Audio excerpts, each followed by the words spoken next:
दहा फोटो आणते शुरू से करने का, हर बारी का वही है। और तुम भी इधर आना यार, क्या लगा है तुम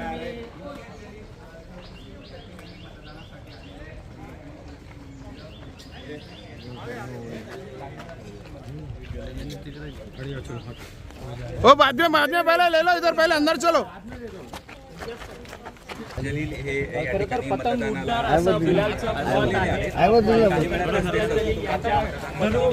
सोबत आहे सध्या आपल्याला पाहायला मिळतं रोशन गायकवाड छत्रपती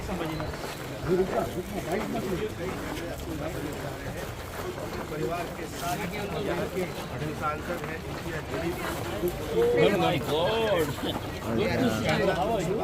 लोकसभा है, ऐसे भी चुनाव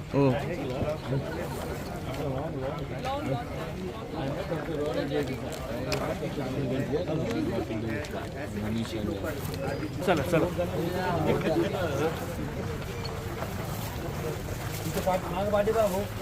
थे उनको भी अपने साथ लेकर आ गए, लेके ही नहीं आए हैं, उनको मंत्रियां भी बना दिए हैं। तो ऐसे हालात के अंदर ये स्वाभाविक था कि जिन्होंने ये नारा दिया था कि अब की बार 400 पार, तो उन्हें ये यकीन हुआ कि भैया जनता तो मुझसे कह रही है कि काम बताओ करके। तो जब काम दिखाने के लिए कुछ नहीं था तो फिर आ गए कि मंगलसूत्र खींचा जाएगा, घुसपैठियों को दिया जाएगा करके। तो ऐसे मुद्दे जो आम जनता से ताल्लुक़ नहीं रखते हैं। मेरी कॉन्स्टिट्यूएंसी के लोग कहते हैं कि मुझे पानी दीजिएगा करके, और मैं जब उन्हें कह रहा हूँ कि साहब इन्हें पानी दीजिए तो वो कहते हैं कि नहीं मंगलसूत्र चोरा जाएगा और घुसपैठियों को दिया जाएगा करके। लोग कहते हैं सड़क दीजिए, रोजगार दीजिए, नौजवानों के लिए आप क्या स्कीम्स लेके आने वाले हैं, किसानों के लिए आप क्या करने वाले हैं। इन मुद्दों के ऊपर चुनाव होना चाहिए।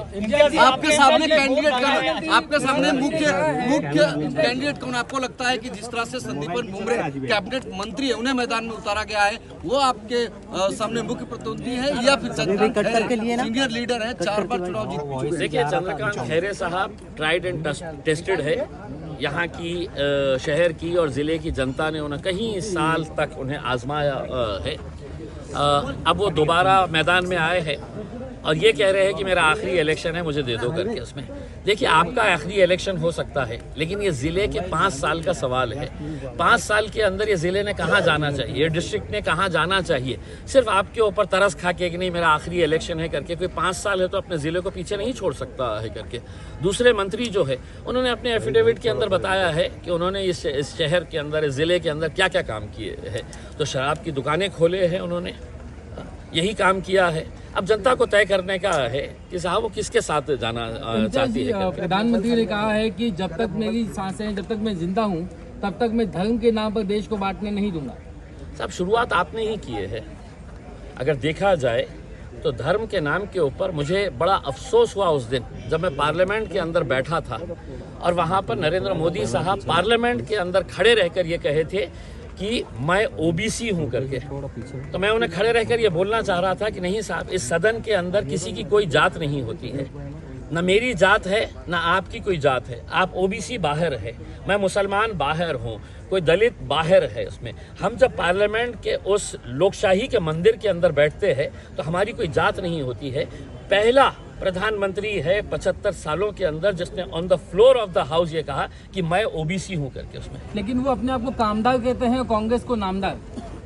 देखिए, दूसरों के ऊपर उंगली उठाना बहुत आसान है। अगर आपने काम किए तो मुझे ये बताइएगा कि महाराष्ट्र के अंदर शिवसेना फोड़ने की क्या ज़रूरत थी।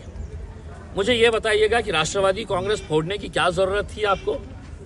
मुझे ये बताइएगा कि आपने इतना अच्छा काम किए है तो जिस मंत्री के बारे में, जिस नेता के बारे में राष्ट्रवादी कांग्रेस के बारे में आपने कहा था कि नेचुरली करप्ट पार्टी, और जिसके नेता के बारे में कहा था कि इसने 70,000 करोड़ का घोटाला किया है, उसके 8 दिन के बाद उसे अपने पक्ष में लेके आ जाते हैं, उसे उप मुख्यमंत्री बना देते हैं करके।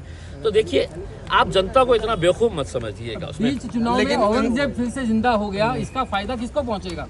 देखिए, क्या है कि अब ऐसे बातों के ऊपर कोई ध्यान नहीं देता है। इसमें फजूल के मुद्दों के ऊपर कोई बहुत ज़्यादा ये नहीं करता है, क्योंकि हर आदमी को ये चाहिए कि यार मेरे घर में पानी आ रहा है क्या नहीं, मेरे घर के सामने की रोड बनी हुई है क्या नहीं। यहाँ पर वोट डाइवर्जन होने के चांसेस है, लेकिन खुद ओवैसी साहब ने कहा कि मुझे यहाँ पे जो है दफना दिया जाए, ये जमीन से मुझे जो है खास रिश्ता है। तो उन्होंने क्या गलत किया है? आप मरने के बाद कहाँ वो होना चाहिए, आपका अंतिम संस्कार कहाँ होना चाहिए? आप आपने तय कहा करेंगे ऐसे ना। मुद्दों पे ध्यान- उन्होंने क्या बोले हैं? उन्होंने क्या बोले हैं कि यार इस ज़मीन से मुझे मोहब्बत है, इस ज़मीन से मुझे मोहब्बत है, तो अगर मैं मर जाऊं, मरना सबको है, आपको भी मरना है उसके अंदर, तो आप भी है तो अपना विल दे दीजिएगा कि मुझे अंतिम संस्कार इस शमशान भूमि में करवाना। उन्होंने कहा, 15 मिनट- उन्होंने ऐसा कुछ नहीं कहा। 15 मिनट वर्सेस 15 सेकंड, ये जो एक नई राजनीति शुरू देखिए, हुई है। बकवास सवालों का बकवास जवाब मैं देने के लिए तैयार नहीं हूँ। ये मुद्दा विकास के मुद्दों के ऊपर है और जो लोगों के पास काम की बात नहीं है वो बकवास करते रहते हैं। यहाँ पे भी मोहतरमा आई थी और उन्होंने बकवास बातें करके चली गई। आपको लगता है कि देश में इस बार बदलाव होगा? देखिए, लोकशाही को अगर मजबूत रखना है तो सरकारें बदलती रहनी चाहिए। इसमें लोकशाही का सबसे बड़ी ताकत जो है कि आपके पास एक स्ट्रांग ऑपोजिशन होना चाहिए। अगर एक ही सरकार बार बार आती रही तो वो जनता को टेकन फॉर ग्रांटेड ले लेती है उसमें। तो सरकारें जब बदलती है तो बदली हुई सरकार, विपक्ष जो रहता है वो चुस्त रहता है कि अगले टाइम मुझे भी उठा के फेंक डालेंगे करके, तो वो जनता के हित में काम करती है।